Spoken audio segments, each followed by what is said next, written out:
இந்த ஹரி நாடாருன்னு ஒரு அக்யூஸ்ட்.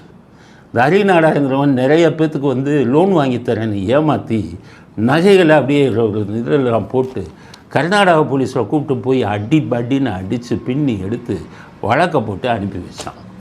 இந்த ஆளுக்கு வந்து அந்த ஜாதி சங்கத்தை வச்சு ஒரு இது பண்ணணும் அப்படின்னு ஊரை ஏமாற்றணும்னு சொல்லி கொள்ளையடித்த பணம் ஏமாத்தின பணத்தெல்லாம் எலெக்ஷனில் போய் நின்று பண்ணிக்கிட்டு இருந்தார்.